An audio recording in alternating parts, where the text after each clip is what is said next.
World bank یہ کہہ رہا ہے کہ آپ ٹیکسز زیادہ لگائیں اور امیر لوگوں پہ یا ان سیکٹرز پہ لگائیں جہاں پہ ٹیکسز کم لگے ہوئے ہیں. 9,500 ارب جو اکٹھا کر رہے ہیں وہ آپ کی فارمل اکانومی سے آ رہا ہے. تو ایک ڈپارٹمنٹ ہے جو کہ انہی لوگوں کے اوپر ٹیکس کرنا شروع کر دے, انہی کے اوپر ڈبل کر دے گا جو پہلے سے دے رہے ہیں. تو کے واسطے یہ ڈومیسٹک ڈیٹ جو ہے اس کو کنٹرول کریں. One of the reasons why Pakistan, یہ جو کووڈ آیا تھا اور ابھی جو سچویشن ابھی تک کھڑا ہوا ہے پاکستان, اس کی ایک ون آف دا ریزنز اس کے اسٹرانگ بینکنگ سیکٹر ہے. سارے کا سارا ملبہ عوام پہ پڑ رہا ہے اور بزنس سیکٹر پہ پڑ رہا ہے, انویسٹمنٹ نہیں ہو رہی. کہ ہم لوگ اب ساؤتھ ایشین اکانومیز کے ساتھ بھی ہمارا کمپیریزن نہیں ہو رہا. جو پاکستان کے انٹرنیشنل پارٹنرز ہیں وہ بھی کہہ رہے ہیں بھئی فری اینڈ فیئر الیکشن کراؤ. جی السلام علیکم ناظرین, سولوشنز فار پاکستان کی نئی ایپیسوڈ کے ساتھ میں اور ہارون خواجہ صاحب آپ کے سامنے حاضر ہیں.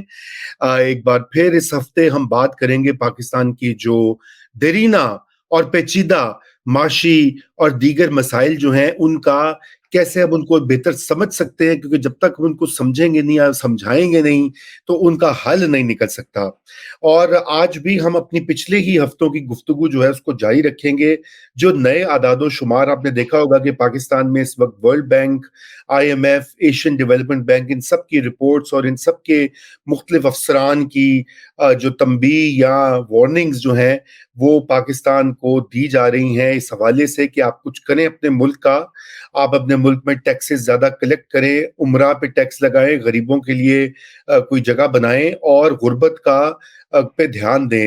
یقیناً ان کی بات جب آتی ہے تو وہ ہیڈ لائن بھی بنتی ہے, حالانکہ یہ تو ہمارا اپنا فرض ہونا چاہیے ہر پاکستانی کا, خصوصاً پاکستانی اسٹیٹ کا, کہ وہ پاکستان میں جو غربت ہے اس کا خیال کرے. نئے جو اعداد و شمار ہیں اس کے مطابق 40% آبادی جو ہے اب وہ غربت کی لکیر کے نیچے رہ رہی ہے. غربت کی لکیر ناظرین کیلکولیٹ کی جاتی ہے, پہلے تو ایک زمانے میں $1 اے ڈے ہوتی تھی, پھر اس کو بڑھا کر $2.9, اب کوئی تقریباً $3-3.5 پر ڈے کا تخمینہ ہوتا ہے, جس سے کہ انفلیشن کے حساب سے لوگ اپنا گزارا کر سکتے ہیں. تو نئے اعداد و شمار کے مطابق اس وقت 40% پاکستانی جو ہیں وہ خط غربت سے نیچے ہیں. اور آج کا ہمارا بنیادی موضوع یہی ہے. خواجہ صاحب میں آپ کی طرف آتا ہوں, یہ آپ نے بھی دیکھی ہوں گی ورنگ رپورٹس ہیں, اس کے اوپر بھئی بات کرتے ہیں. کچھ جو پاکستان قرضوں پہ قرضے لیے جا رہے ہیں, اور اس کے علاوہ دوبارہ سے ورلڈ بینک یہ کہہ رہا ہے کہ آپ ٹیکسز زیادہ لگائیں اور امیر لوگوں پہ یا ان سیکٹرز پہ لگائیں جہاں پہ ٹیکسز کم لگے ہوئے ہیں. تو ہارون صاحب سب سے پہلے تو اس کی پاورٹی کے اوپر تھوڑی سی بات کرتے ہیں, کیونکہ یہ ایک ایسا مسئلہ ہے کہ عوام کو جو ہے وہ ان کے قریب بھی ہے, لوگ اس میں بہت زیادہ اس وقت پریشان بھی ہیں. تو تھوڑا سا آپ اس کے اوپر اپنے کامنٹس دیجئے اور اپنا انالیسس بھی دیجئے. جی تھینک یو رضا. ہم تو آنیسٹلی اپنے ایوری سنگل پروگرام, مجھے نہیں یاد کوئی ایسا پروگرام ہو جس کے اوپر ہم نے یہ تمام باتیں نہ کی ہوں. ہم ریونیو کی بات کرتے آئے ہیں کہ کتنا پوٹینشیل ہے. ہم کنسسٹنٹلی یہ کچھ مہینے پہلے یہ جب امپورٹ سپریشن شروع ہوئی تھی تو اس وقت ہم بار بار کہتے آئے کہ جی آپ کی 20 ملین کے قریب جو ہیں لوگ یہ پاورٹی لائن کراس کر جائیں گے. وہ ورلڈ بینک نے بھی کہہ دیا کہ وہ بلکہ 21.5 کہہ رہے ہیں ملین پیپل, 40% سے زیادہ ہو گئی ہے پاورٹی. ہم کنسسٹنٹلی کہتے آئے تھے, آپ کو یاد ہے ہم کنسسٹنٹلی کہہ رہے تھے کہ یہ امپورٹ کمپریشن کے رزلٹ میں ان امپلائمنٹ ہوگی تو آپ کو دوسرے سیکٹرز کھولنے پڑیں گے. ہم نے ایگریکلچر کی بات کی تھی, ہم نے ہاؤسنگ کی بات کی تھی, ہم نے IT کی بات کی تھی, ہم نے مائننگ کی بات کی تھی. یہ سب وہ باتیں جو ہم پچھلے 6-8 مہینے سے کر رہے ہیں. اور جب ہم یہ باتیں کر رہے تھے تو ہم ناٹ نیسسرلی ہم کوئی SIFC وغیرہ یا ہم کوئی ایسے ایگریکلچر میں باہر سے انویسٹمنٹ آ جائے وہ ٹھیک ہے آ جائے بڑی اچھی بات ہے, لیکن ہم بہت کچھ خود بھی کر سکتے ہیں. پھر ہاؤسنگ کی جب ہم بات کرتے ہیں تو ہم ناٹ نیسسرلی وہ ایک ہمارے خلائی اکانومسٹ ہیں وہ امریکہ میں بیٹھ کے پاکستان کے بارے میں ایسے پوسٹ کرتے ہیں جیسے ان کو ہر چیز کا پتہ ہے کہ جی وہ امپورٹ بیسڈ ہوگی ہماری ہاؤسنگ گروتھ بنانا. بہت کچھ آپ کیونکہ ان کو نہیں پتا, انہوں نے کبھی ہاؤسنگ نہیں کی ہے پاکستان میں ایکچولی پریکٹیکلی آن گراؤنڈ, ان کو نہیں پتا ہے کہ بہت سے ایسے ہاؤسنگ کے اندر کام کیے جا سکتے ہیں جس میں امپورٹڈ کمپوننٹ کی ضرورت نہیں ہوتی. سو یہ ساری باتیں ہم کرتے آئے ہیں. اب پرابلم یہ ہے کہ یا تو مسئلے کا پتہ نہ ہونا, تو اب مسئلے بھی ہائی لائٹ کیے ہیں اینڈ اب آگے ہم نہ کریں. And those who are at the helm of affairs وہ ٹس سے مس نہیں ہو رہے. ابھی تک سچویشن ایسی ہے کہ بیسکلی جسٹ ٹاکنگ. اور سچویشن رضا ایسی ہے کہ جب ہم کچھ کرنے کو بھی آتے ہیں تو ہم وہی کرنا شروع ہو جاتے ہیں جو پہلے کیا ہے. اینڈ میں کچھ مہینے پہلے 6-8 مہینے پہلے میں یہ بات کرتا تھا کہ وہ آئنسٹائن کی بات کہ definition of insanity to continue to do the same thing and expect different result. تو مجھے کسی نے کہا یار یہ بار بار نہ کہا کرو.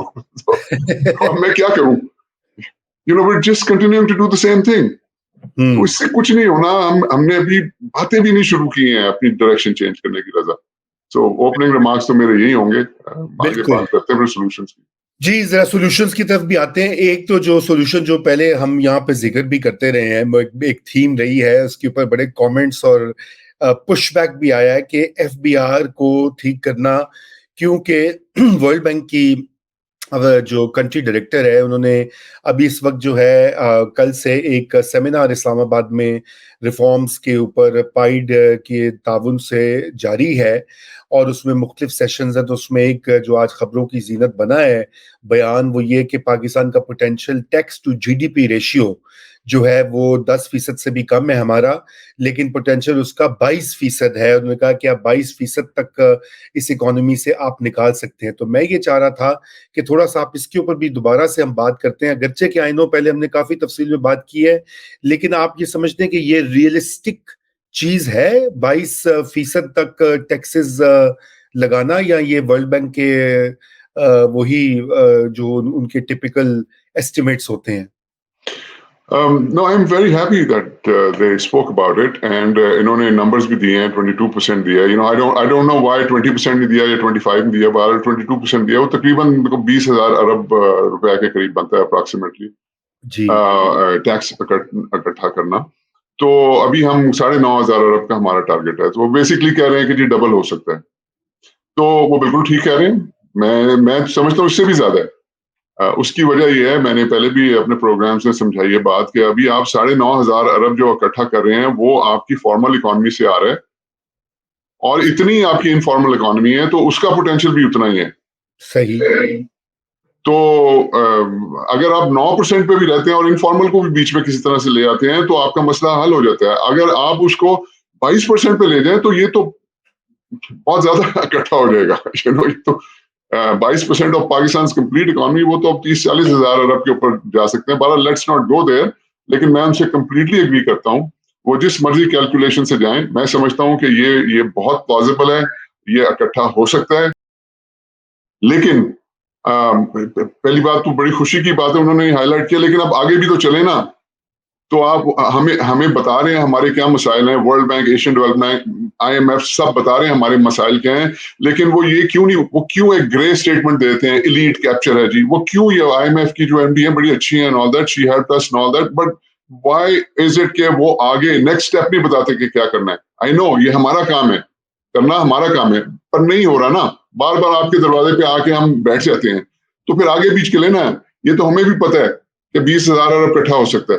اب یہ بھی تو بتائیں نا وہ کیوں نہیں ہو رہا. اگر نہیں بتائیں گے تو پہلے سمجھے تو صحیح نا, ہو سکتا ہے آپ کو پتہ ہی نہ ہو. ہم تو بار بار بتائی جا رہے ہیں کیوں یہ 20,000 ارب نہیں ہو رہا. یہ اس لیے نہیں ہو رہا ہے کیونکہ جب آپ کہتے ہیں کہ 9,500 ارب سے 20,000 ارب کر دیں, تو ایک ڈپارٹمنٹ ہے جو کہ انہی لوگوں کے اوپر ٹیکس کرنا شروع کر دے, انہی کے اوپر ڈبل کر دے گا جو پہلے سے دے رہے ہیں. اور اس سے ہوتا یہ کہ جو لوگ آپ کے جو انٹرپرنرز ہیں, جنہوں نے آپ کی اکانومی چلانی ہے, جنہوں نے اس کو ایکسپینڈ کرنا ہے, جنہوں نے اس کے اندر انویسٹ کرنا ہے, وہ کہتے ہیں بھائی جان چھڑاؤ, یہاں سے کہیں اور چلے جاؤ, ملیشیا چلے جاؤ, ٹرکی چلے جاؤ, UK چلے جاؤ, USA چلے جاؤ, کینیڈا چلے جاؤ. یہاں پہ تو بھرمار ہو گئی ہے, یہ وہ پرانا والی دنیا نہیں ہے. یہاں پہ تو آپ اب تو الیکٹرانکلی سب کچھ آپ کر سکتے ہیں. تو لوگ چھوڑ کے جا رہے ہیں یہاں سے بزنس, تو اس سے ٹیکس بڑھے گا یا کم ہوگا. سو اگین میں اس کو کوالیفائی کرتا ہوں اپنی اسٹیٹمنٹ کو کہ یہ کام ہمارے کرنے والے ہیں, ان کے نہیں ہیں. لیکن جی وہ آپ جن لوگوں سے بات کرتے ہیں ہمارے پالیسی میکرز کے ساتھ, وہ آپ کی بات سنتے ہیں, وہ ہماری بات نہیں سنتے. رضا رومی اور ہارون خواجہ ادھر بیٹھ کے پچھلے 1 سال سے لگے ہوئے ہیں, نہیں سن رہے ہیں وہ ہماری بات.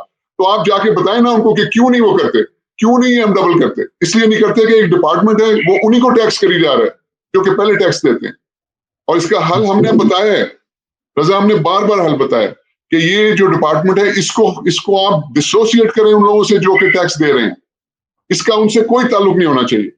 اور اس کی ڈیوٹی یہ 23,000 بندہ جو ایف بی آر کے اندر, اس کی ڈیوٹی آپ یہ لگائیں کہ آپ نئے ٹیکس والے لے کر آئیں جو کہ پہلے رجسٹرڈ نہیں ہے, ان کی ڈیوٹی یہ لگائیں اور ان کی پرفارمنس ان کو دیں 10,000 ارب اکٹھا کرنے کا ٹارگٹ, اور ان کی پرفارمنس اس سے اسیس کریں کہ 10,000 ارب میں سے یہ کتنے نئے لوگوں سے کتنا ٹیکس لے کر آئے. یہ ان کی پرفارمنس ہونی چاہیے. یہ پرفارمنس نہیں ہونی چاہیے کہ جی جو آلریڈی دے رہے ہیں ان سے کتنا اور اکٹھا کر رہے ہیں. اور یہ جو ایگزسٹنگ ہیں ان کو آپ ایک نئی اینٹی کے اوپر, نئی اینٹی آپ نہیں بنا لیں. آپ گورنمنٹ آف پاکستان کی ownership who which is run by professionals. میں نے اس دن وہ پرال کرتے کیونکہ پرال بنی ہوئی ہے, اس کی میں نے کہا تھا اسپیشلی کہ ابھی اس کی اونرشپ ایف بی آر سے اٹھا کے اور گورنمنٹ آف پاکستان کو دے دیں. اس میں کسی نے مجھے کہا تھا کہ جی یہ تو کانفلکٹ آف انٹرسٹ ہوگا. بھائی آپ اونرشپ گورنمنٹ آف پاکستان کو دے دیں. اب پرال نہیں پاکستان ریونیو آٹومیشن اتھارٹی بنائی ہے انہوں نے, ٹھیک ہے, اس کے پاس سارا ڈیٹا ہے. اٹس اونلی لاجیکل کہ اس کو آپ استعمال کریں. نہیں کرنا چاہتے کوئی نہیں بنا لے, لیکن پروفیشنلز لے کر آئیں جو کہ ایگزسٹنگ ٹیکس پیئرز کے ساتھ ڈیل کریں. تو رضا تو اٹس اے نو برینر. پہلی بات تو یہ نو برینر ہے. دوسری بات ہم بار بار بتا رہے ہیں, تو اب اور کیا کریں نا. اب اگر کسی نے نہیں کرنا تو what can you do. A D B اور آئی ایم ایف اور یہ سارے جو ہیں یہ ہمیں پیسے دے رہے ہیں تو واپس بھی تو لینے نا بھائی. ہاں جی بالکل, تو واپس لینے تو اس طرح سے واپس ملیں گے آپ کو پیسے. یہ ٹیکس یہ it's not enough to just tell us کہ 22% G D P to tax ratio ہونی, tax to G D P ہونی چاہیے. We need to move one step forward. You need to go and یہ میں تمام multi laterals کو کہہ رہا ہوں, اور میں ہمارے جو مڈل ایسٹرن کاؤنٹر پارٹس ہیں, ہمارے چائنیز کاؤنٹر پارٹس ہیں, میں ان کو ریکویسٹ کر رہا ہوں کہ ہمارے ڈیسیژن میکرز کے اوپر پریشر ڈالیں کہ اس ایف بی آر کو یہاں سے ہٹائیں, تاکہ پاکستان کے اوپر جو ایک وہ ایک سیمنٹ کا ایک بلاک پڑا ہوا ہے جس کو روک رہا ہے کہ وہ پاکستان کو گرو کرنے سے, اس کو ہٹائیں تاکہ یہ لوگ ان کو سانس آئے, ان کی جان میں جان آئے, انویسٹ کر سکیں, بزنس کر سکیں کھل کے, اور اپنی فل فورس کے ساتھ کر سکیں. بالکل بالکل. آئی تھنک یہ تو بات بڑی کلیئر ہے, اور آئی ایم گلیڈ کہ دیکھیں یہ اگرچہ کہ یہ بات پہلے ہوئی ہے لیکن بار بار بھی یہ کہنا ضروری ہوتا ہے. اس کی وجہ یہ ہے کہ ہارون صاحب جب تک یہ اس اہم ریفارم کی طرف پیش قدمی نہیں ہوگی اس وقت تک یہ جو درینہ مسائل ہیں, اسپیشلی یہ ٹیکس کلیکشن کے اور ریونیو ریزنگ کے اور یہ قرضوں پہ انحصار, اب دیکھیں نا, میں اسی پہ اگلا جو پوائنٹ میں چاہتا تھا کہ کوئکلی اس کے اوپر بات کر لیں, ٹچ کر لیتے ہیں, اگرچہ کہ ابھی وقت ہمارے پاس کم ہوتا ہے, کہ یہ ابھی بھی بوروئنگ جو ہے ڈومیسٹک بوروئنگ اس کو بے تحاشا طور پر انکریز ہو رہی ہے. آپ سے پہلے میری بات بھی ہو رہی تھی, تو ذرا یہ بھی بتائیے کیونکہ اس کا بھی امپیکٹ تو انفلیشن کے اوپر بہت ہوتا ہے. اب منی سپلائی آپ کی جب بڑھتی ہے اور آپ وہی جو کام کر رہے ہیں جس سے کہ آپ کو پتا ہے کہ خطرہ ہے, پھر بھی آپ کیے جاتے ہیں وہی ڈیفینیشن آف انسینٹی. جی بتائیے. جی رضا, ہم نے پچھلے پروگرام میں بھی اس پہ بات کی تھی کہ یہ پیسے اکٹھے کرتے نہیں ہیں, اپنا ریونیو اکٹھا کرتے نہیں ہیں. ریونیو جو ہے وہ کم ہوتا ہے, ایکسپینسز جو ہیں وہ بھی کم نہیں کرتے, ایکسپینس زیادہ ہوتے ہیں, ریونیو کم ہوتا ہے. جو شارٹ فال ہے اس کی وہ بوروئنگ کرتے ہیں. تو جب وہ بوروئنگ کرتے ہیں تو اس کا آف کورس لوگوں کے ہاتھ میں پیسے زیادہ جاتے ہیں. ہم نے لاسٹ ٹائم بھی کہا تھا اس سے انفلیشن ہوتی ہے, انفلیشن سے پھر غریب کے اوپر ایک انڈکلیئر ٹیکس ہے, اس سے آپ کی ڈی ویلیویشن ہوتی ہے وغیرہ وغیرہ. It's a chain of events. ہم جس نے سمجھنا ہے وہ پچھلا پروگرام دیکھ لے. آپ کی جو بات ہے, لیکن یہ میں آپ کو پرائیویٹلی بتاتا آ رہا ہوں, ایکچولی 6-8 مہینے پہلے میں اس کو سمجھ رہا تھا کہ دس میں become a problem in kind of a medium to long term. But Raza, the domestic debt of Pakistan is the next big monster in the making. تو ابھی دیکھیں, ہم آپ کو ایک میڈیا پلیٹ فارم پہ ہمارے جو ڈیسیژن میکرز ہیں ان کو ہائی لائٹ کر رہے ہیں کہ خدا کے واسطے یہ ڈومیسٹک ڈیٹ جو ہے اس کو کنٹرول کریں. ہماری گورنمنٹ جو ہے, ہم اس کے اوپر نیکسٹ ویک بات کریں گے, بات میں لمبی نہیں کرنا چاہتا. دس از اندر مانسٹر ان دا میکنگ, کیونکہ ابھی ریسنٹلی گھانا کی آئی ایم ایف نے ان کا جو آئی ایم ایف پروگرام ہے اس کے اندر انہوں نے نہ صرف ان کی فارن ڈیٹ ریسٹرکچرنگ کی انہوں نے ریکوائرمنٹ کی ہے, لیکن ساتھ اب انہوں نے کنڈیشن بنا دی ہے کہ جی آپ فارن ڈیٹ کی تو کریں تو ڈومیسٹک ڈیٹ کو بھی ریسٹرکچر کریں. تو یہ جو ڈومیسٹک ڈیٹ کی ریسٹرکچرنگ ہے, دیکھیں ہمارا جو فائنینشیل سیکٹر, ہمارے بینکس وغیرہ جو اسپیشلی 1997 لیٹ 90s کی جو پرائیویٹائزیشن ہوئی تھی, اس کے بعد ہمارا بینکنگ سیکٹر جو ہے اس نے بہت ترقی کی ہے. اور one of the reasons why Pakistan یہ جو کووڈ آیا تھا اور ابھی جو سچویشن ابھی تک کھڑا ہوا ہے پاکستان, اس کی ایک ون آف دا ریزنز اس کے اسٹرانگ بینکنگ سیکٹر ہے. لیکن اب پلیز اس کو آپ اس لیول تک پش نہ کر دیں کہ وہ بھی ہاؤس آف کارڈز کی طرح گر جائے. تو وہ اتنی زیادہ یہ بورنگ کر رہے ہیں, یہ ڈیلی کی بیسس پہ, میں آپ کو نیکسٹ ویک نمبر دوں گا, یہ 10 سے 20 بلین روپیز پر ڈے کے حساب سے بورو کر رہے ہیں. And this is unsustainable. اور کوئی گورنمنٹ جو بھی آتی ہے وہ آرام سے یہ بورو کر کے اپنے ایکسپینسز اور آرام سے ایوری تھنگ از گڈ اور نارمل بزنس چل رہا ہے.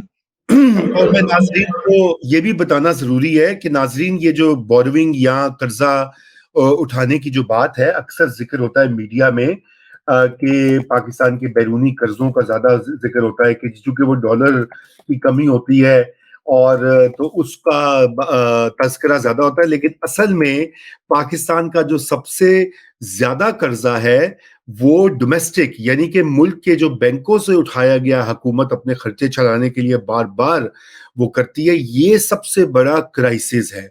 اور خربوں روپے پاکستان جو ہے, خربوں روپے, اور تقریباً میرے خیال سے اگر مجھے یاد پڑتا ہے تو 100 یا 150 بلین ڈالرز کے درمیان ٹوٹل قرضہ ہے جو کہ پاکستان کی گورنمنٹ نے اٹھایا ہے تقریباً پچھلے تمام سالوں میں, اور اس کا بیشتر حصہ جو ہے وہ ڈومیسٹک ڈیٹ ہے. اور ڈومیسٹک رضا میں نمبرز دے دیتا ہوں کوئکلی اگین, ہم ڈیٹیل میں نیکسٹ میں کر لیں. 126 بلین کے قریب, 130 بلین کے قریب ٹوٹل ڈیٹ ہے. اور اس میں سے ڈالرز, اور سو اس کو اگر لوگوں کو سمجھانے کے لیے کوئی 64,000 ارب کے قریب ٹوٹل ڈیٹ ہے, اس میں سے 36,000 ارب جو ہے وہ ڈومیسٹک ہے. سو وہ 55% کے قریب ڈومیسٹک ہے, 45 فورن ہے. لیکن جب آپ وہ 7,500 ارب جو آپ کا جو ڈیٹ سروسنگ میں جانا ہے, آپ کا 9,500 ارب آپ نے اکٹھا کرنا ہے, 7,500 ارب آپ کی ڈیٹ سروسنگ کرنی ہے, اس کا تقریباً 80-82% جو ہے وہ ڈومیسٹک ڈیٹ کے اوپر جاتا ہے. Thank you.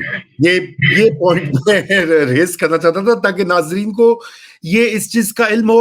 اور میں خواجہ صاحب میں آپ کو یہ بتاؤں کہ جو انٹرسٹ ریٹس اتنے ہائی رکھے ہوئے ہیں نا, دیکھیں اس سے فائدہ کس کو ہو رہا ہے؟ بینک تو منافع میں جا رہے ہیں, حکومت خسارے میں جا رہی ہے, انفلیشن کا برڈن عوام پہ پڑ رہا ہے.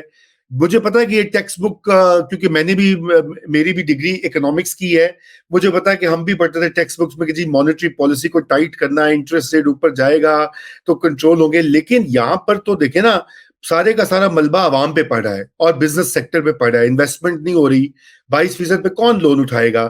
تو یہ کچھ پالیسیز بھی جو نا آئی ایم ایف اور ورلڈ بینک کی, یہ بھی کلر پالیسیز ہیں. میں آپ اس کی بات آپ کو بتاؤں, وہ ٹھیک ہے, ہمیں ان کی ضرورت ہے, ہم ڈپینڈنٹ ہو گئے ہوئے ہیں, لیکن ان کی ہر چیز جو ہے وہ بھی اس کو منو نہیں ماننا چاہیے ہماری جیسے گورنمنٹس. رضا میں کلیریفائی کر دوں, 126 to 130 بلین جو ہے وہ فورن ڈیٹ ہے, فورن ڈیٹ ہے. جی اچھا, بالکل.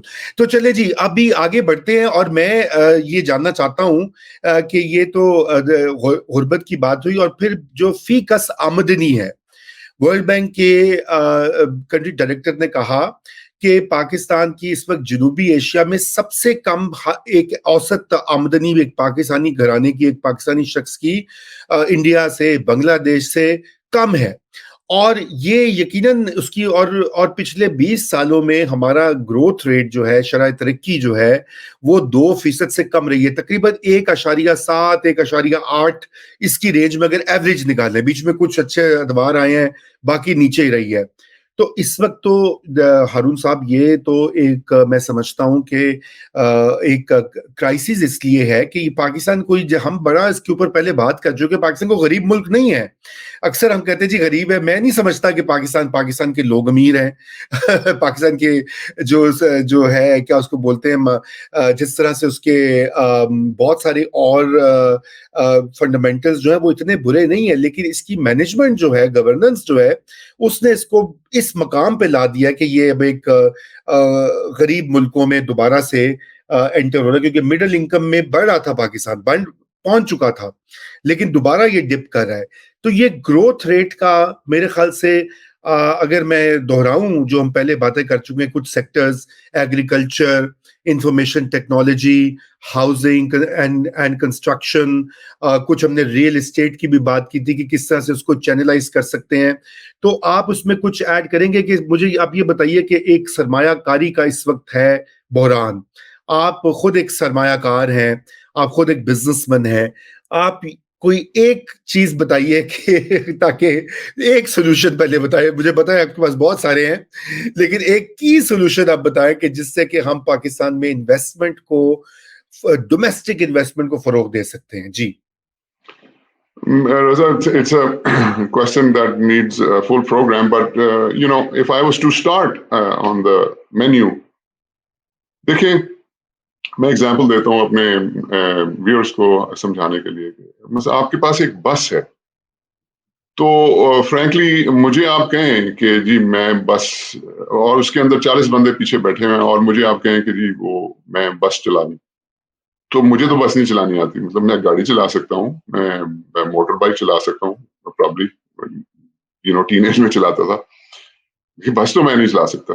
جی اچھا, جس کو گاڑی بھی نہیں چلانی آتی وہ تو بالکل ہی نہیں چلا سکتا, جو سائیکل چلاتا ہے اس کو بھی نہیں بس چلانی آتی. سو بس چلانے کے لیے آپ کو بس کا ڈرائیور چاہیے.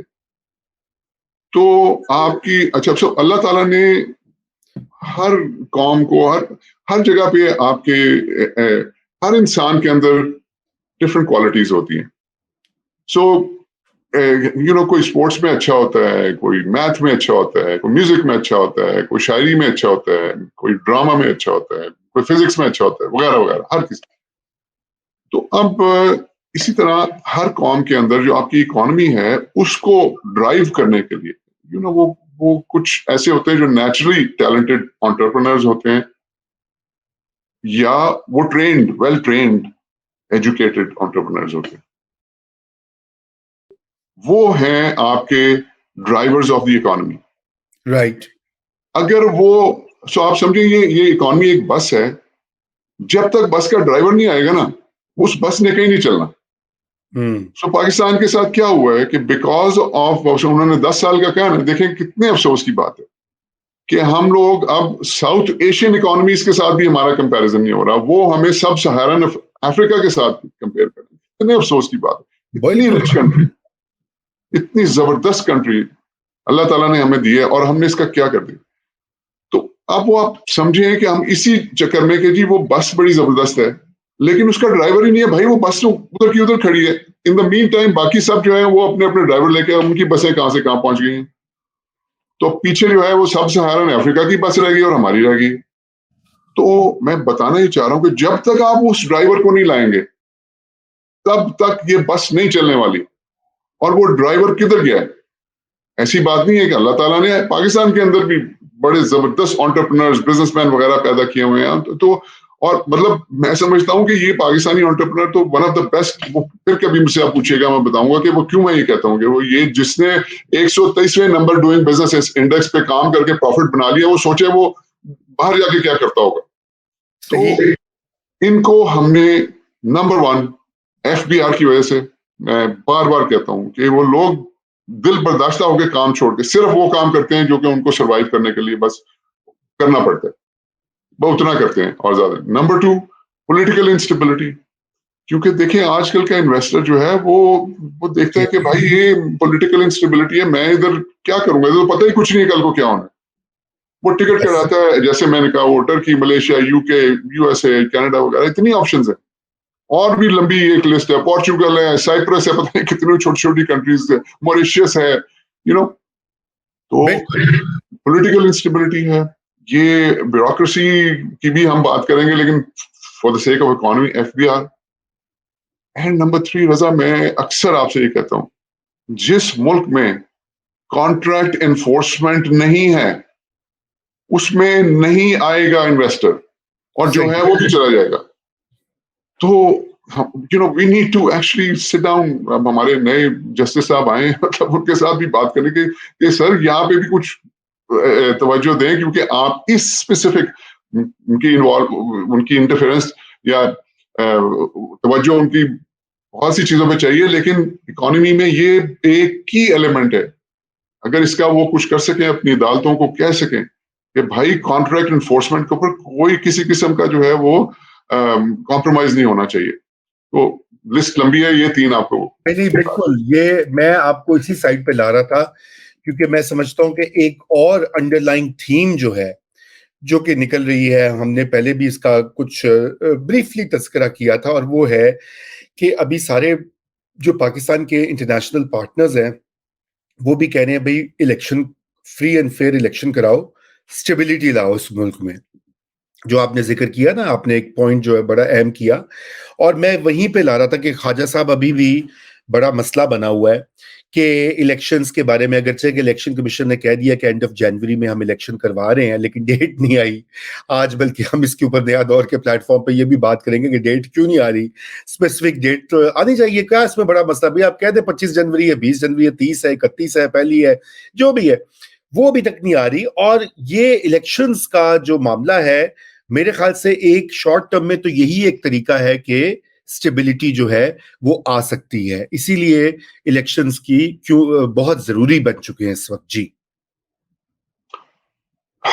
ایبسولوٹلی رضا, یہ اس کے بغیر تو دیکھیں سارے کہہ رہے ہیں, میرے خیال سے 100 میں سے 100 بندہ یہ کہہ رہا ہے, چاہے وہ IMF ہو, ورلڈ بینک ہو, ہم لوگ ہوں, کہ جہاں پہ بھی آپ جائیں تو اینڈ ہم سب کو پتا ہے کہ الیکشنز کیوں نہیں ہو رہے, یہ ہم سب کو پتا ہے. تو دیکھیں میں سوچتا رہا کہ اس کا حل کیا ہے, and I just want to, میں کوئی اسپیسیفک بات نہیں کرنا چاہتا because obviously we don't want to get involved in any controversy and we don't want to take any sides either. ہم اپنا ایک انڈیپینڈنٹ ویو دیتے ہیں. آپ کو پتا ہے آپ کی میری اکثر بات ہوتی ہے کہ انڈیپینڈنس جو ہے وہ ہمیں بس وہ برقرار رکھنی ہے. That's our مطلب ایک فری اور انڈیپینڈنٹ میڈیا کا مقصد یہی ہے. دیکھیں میں آپ کو اگزامپل دینا چاہتا ہوں طیب اردوغان صاحب کی. یہ 1994 میں استنبول کے میئر الیکٹ ہوئے اور 94 سے لے کے 98 تک یہ میئر آف استنبول رہے. صحیح. اور انہوں نے انکریڈیبل کام کیا. اچھا, یہ ایک اسلامسٹ پارٹی سے بلانگ کرتے تھے اور ٹرکی کے اندر آپ کو پتا ہے کہ ایک بہت ہی سیکولر قسم کی انوائرمنٹ تھی اور سیکولر قسم کی آرمی تھی, سیکولر قسم کی حکومت تھی. اس کے شیڈو میں یہ میئر الیکٹ ہوئے اور انہوں نے fabulous, fantastic performance the. That's how he came to the national scale. اس کے بعد elections ہوئے جناب 2002 میں. تو وہ 98 سے لے کے جب ان کی میئرشپ ختم ہوئی 2002 تک جو 4 سال تھے, اس کے اندر یہ اتنے پاپولر ہو گئے کہ جو اس وقت کی جو اسٹیبلشمنٹ تھی ٹرکی کی, انہوں نے ان کو بین کر دیا. جی ہاں, ٹھیک ہے جی. تو یہ الیکشن نہیں لڑ سکتے تھے. ان کی تھی AKD, اسلامک پارٹی تھی. تو اس کے بعد انہوں نے یہ نہیں کہا کہ جی ہم الیکشن نہیں لڑیں گے یا فلانا نہیں ہوگا.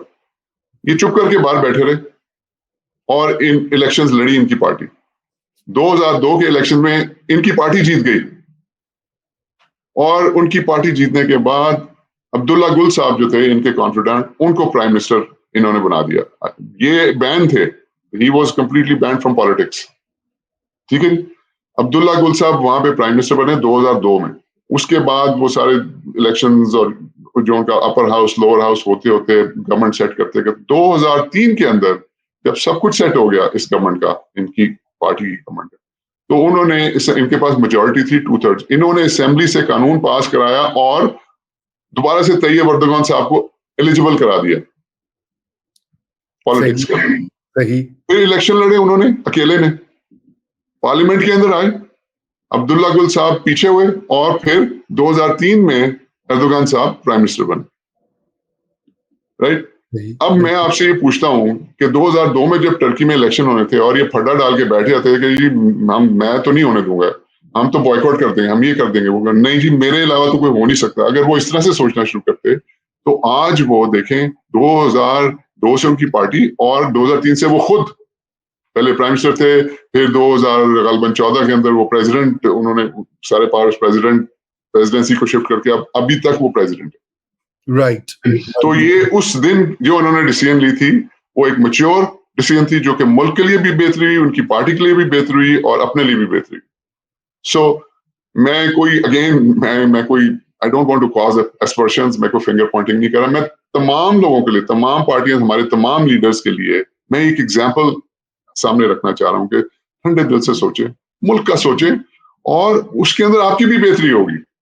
No one will be at loss. But we must have elections, Raza, and those elections must be free and fair.